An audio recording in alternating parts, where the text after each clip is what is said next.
Shalom and welcome to Torah Conversations with Jewish artists and influencers from around the world. My name is Gabriel, the Jerusalem Scribe, here in the old city of Jerusalem. Today, I was able to sit with Rabbi Eli Deutsch, Torah scholar and teacher of Jewish mysticism. Together, we learned a passage from the Maharal of Prague, which discussed the relationship between man and Hashem, a divine being. I hope you enjoy.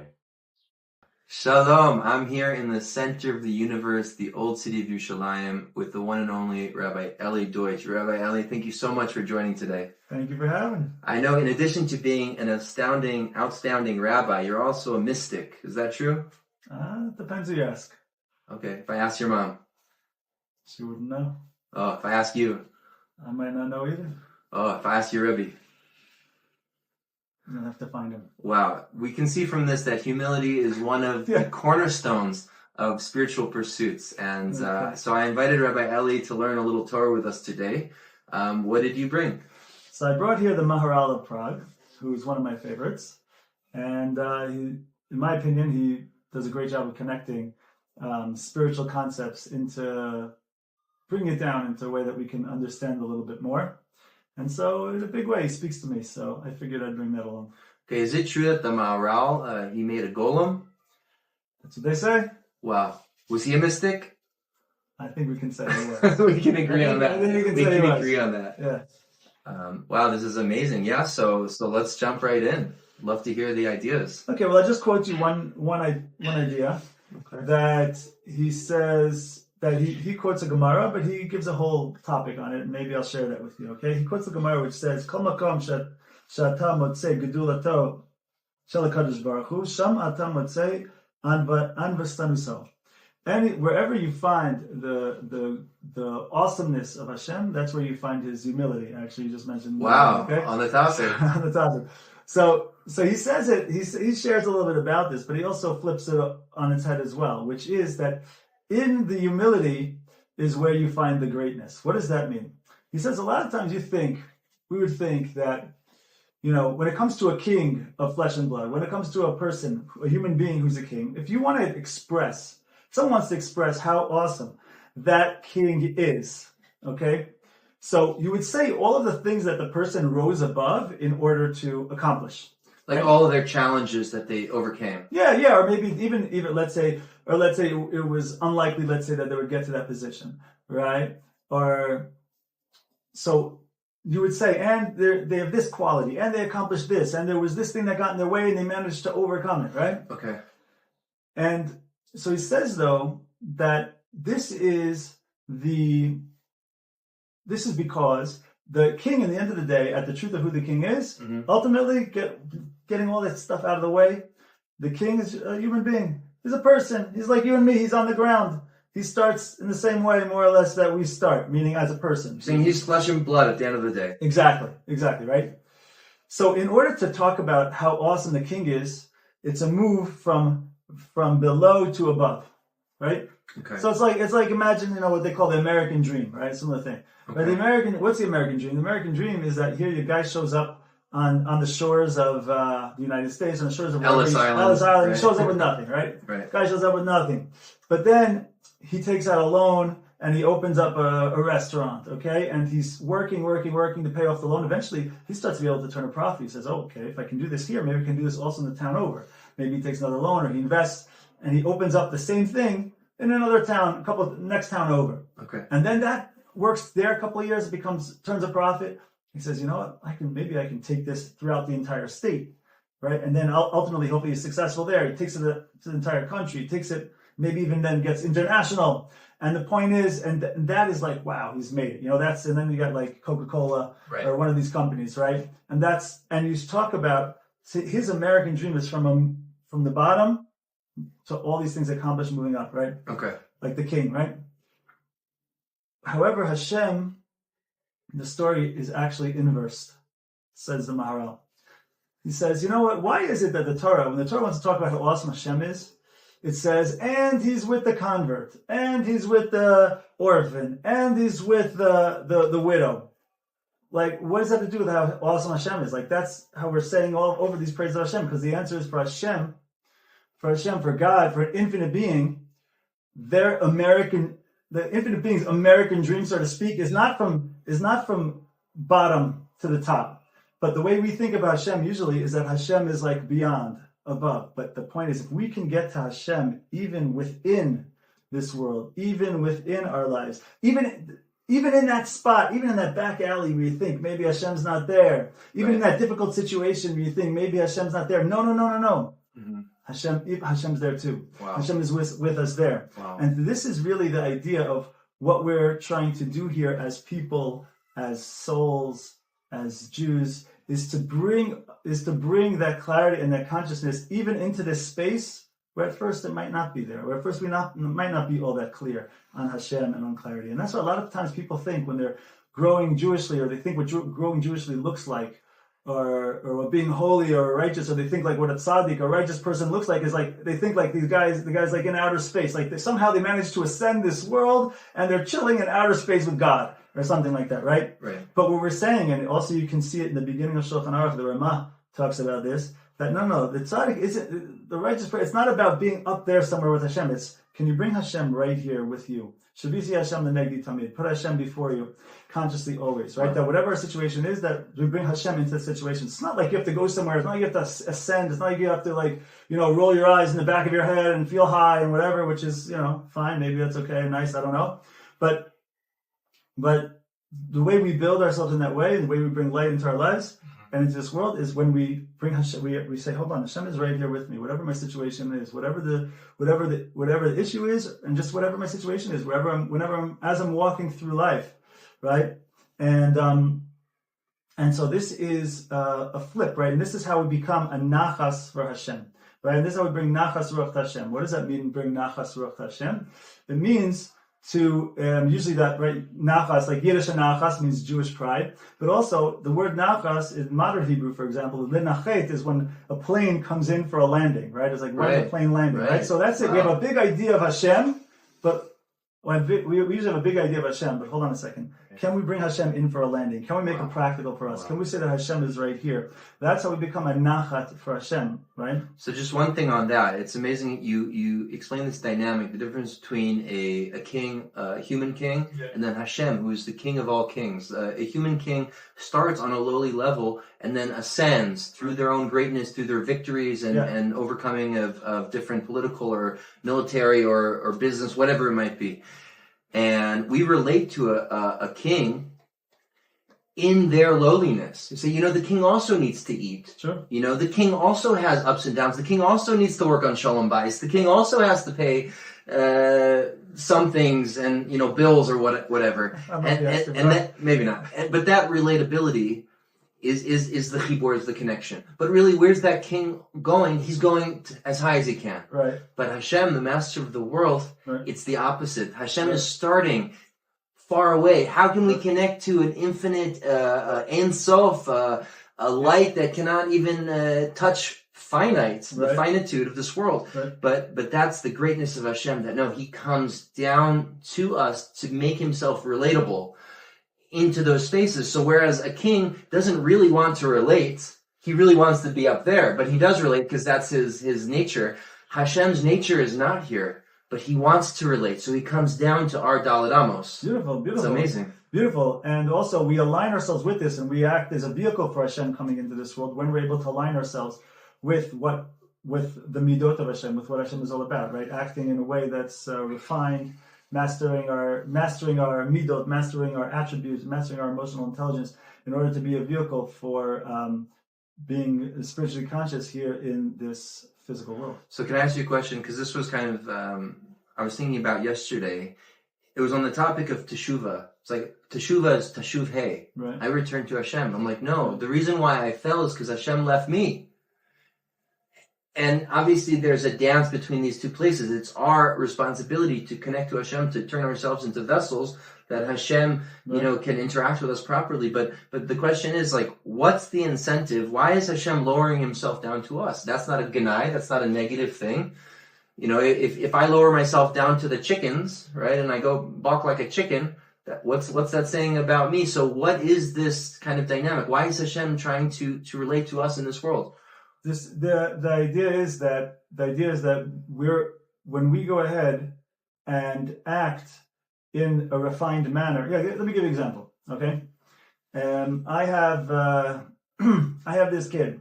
I have a child of mine. Okay, we'll call him Josh. Joshy. For the purpose of this video. Okay. Now Josh, he is but 8 years old, and this kid, he loves sour sticks. All right, he loves sour sticks. Now he goes into the makolet. He goes into the corner store from Washington Heights, the bodega, and he sees sour sticks, and he has a part of him which says, "I want to take these sour sticks and run." He wants to jack the sour sticks, right? But then there's this other side of him, right? So there's the sour stick side of him. He wants to take the sour sticks and run. He has another side of him, though.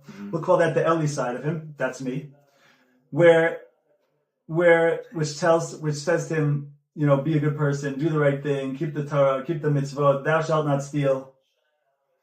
And so that side of him, so then there's this struggle. There's a struggle going on between the sour stick side of him and the Eli side of him, right? Because I'm at the core of who he is. But then also he has his own life and his own world and his own things that are pulling at him, right? So there's a struggle going on between the sour stick side of Josh and the Eli side of him, right? Because I'm at the core of who he is.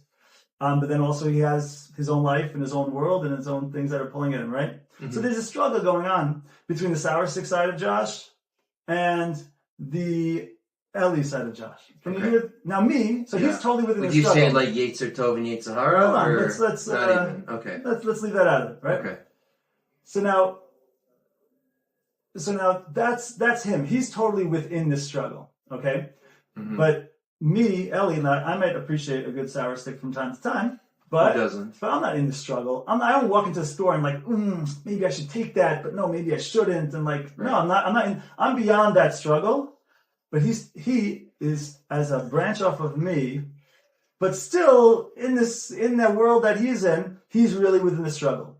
Now, can you hear the idea? When Josh asserts the Eli side of himself over the sour stick side of himself, right? And he puts down the sour sticks and he walks out of the store without taking it.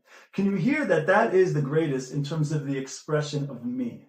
Of my values, of who I am. Can you hear that is the greatest in terms of my pride, my glory? Because the extension of me that was still within the bounds of being pulled in different directions, and nevertheless, even in that gray area, he managed to pull off Eli living even in a difficult situation. Can you hear that idea? Yeah, that's great, because in that, your influence over him has won. Right. He's won this battle because of you. So you're directly responsible for the success. Well, he also, hold on, he asserted his own willpower, right? He also, so there's a part of me that's at his core of who he is, but then there's a world that can confuse him off of the proper path of who and what he is, right? So can you hear the idea that that's really each and every one of us, right? Each one of us is that kid in this, each one of us is a soul, which means an aspect of God, an aspect of the divine, an aspect of the infinite.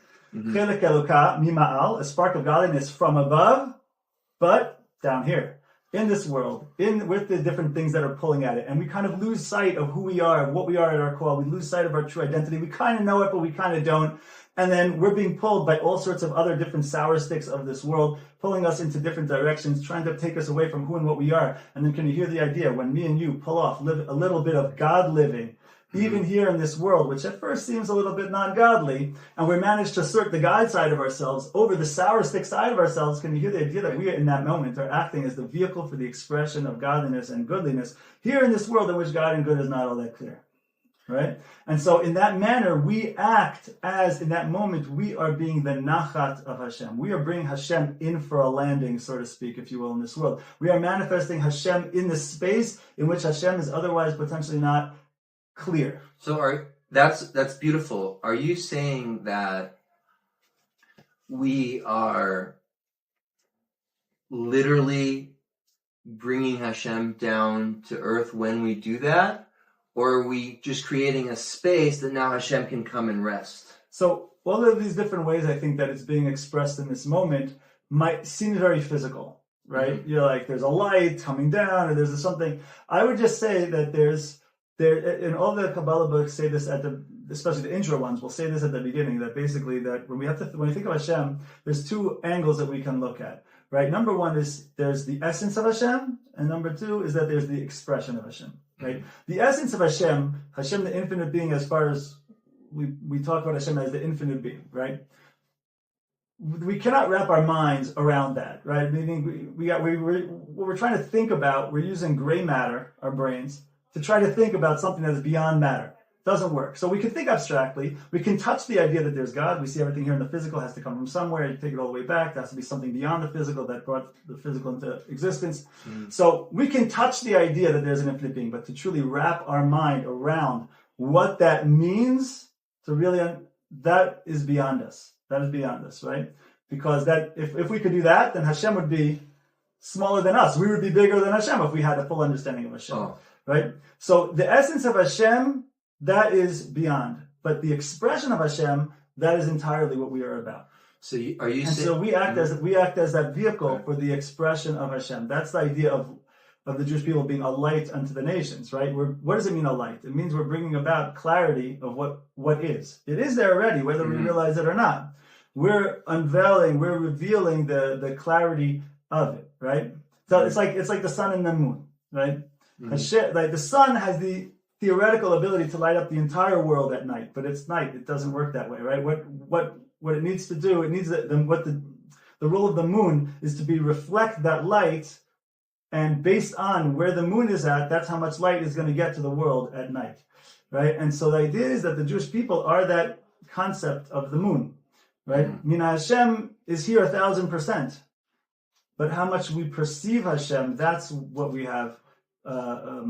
That's what we're about. Right. Wow. That's very, very profound. And I just want to make sure I'm even understanding properly. So when we choose to go in a godly path, whether it's in our small actions, doing a mitzvah, preparing ourselves, for more of a spiritual, God-conscious life, we are creating an environment that the expression of God can manifest. So we can't get God himself, because ultimately we can only bring as much God as we can understand. And since God is infinite, he understands us, of course. We can only understand him to the extent that we're capable based on our own faculties.